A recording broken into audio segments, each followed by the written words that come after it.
Hi, I'm Musam, and for this week I kept working on my Unity scene where I mainly focused on lighting and adding some more animations.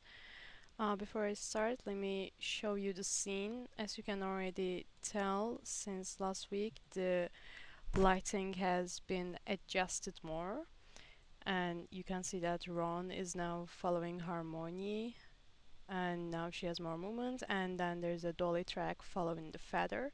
You can also see that the background characters, the Lego versions of me and my boyfriend in the background as NPCs basically, they also have their own animations in the background now.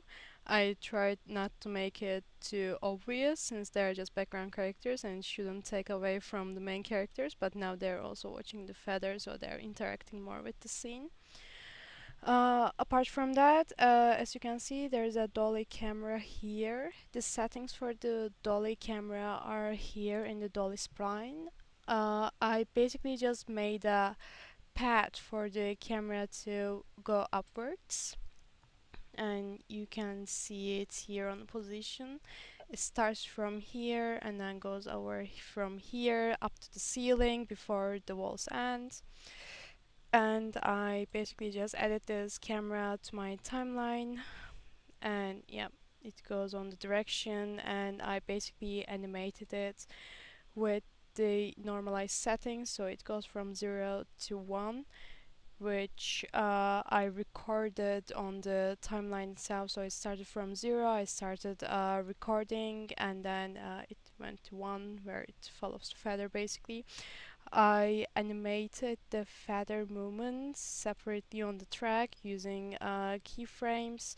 I also added those wand and hand movements and heads looking up. All of them I mainly used keyframes, even though during the previous weeks I used mostly clips, but I found it to be more practical to use keyframes. So basically, even if I had clips on one track, I just started recording. I had my clip inserted then, and then I just worked inside the animation after that.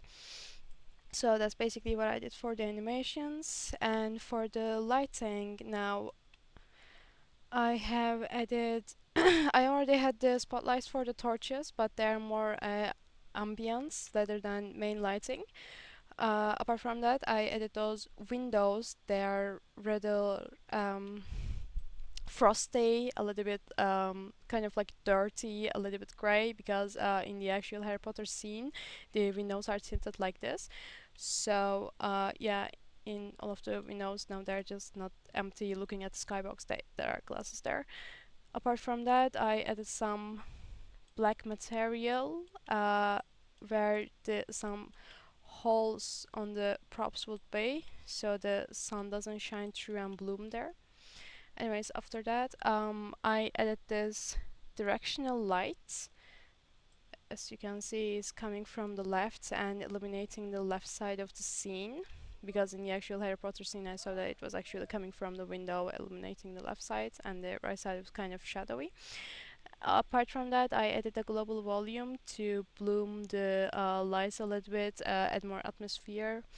I have this light prop group, which you can clearly see in the timeline by the feather. When Harmony is actually doing the Laviosa spell, you can see that on the feather it is shadowed, and while it is floating away, it also makes a shadow over the students while it's flying.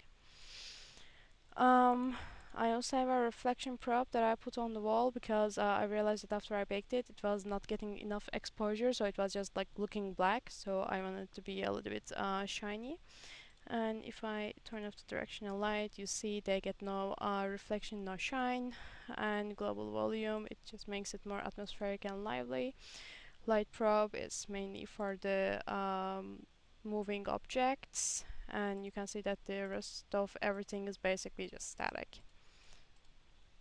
And that was my week 3.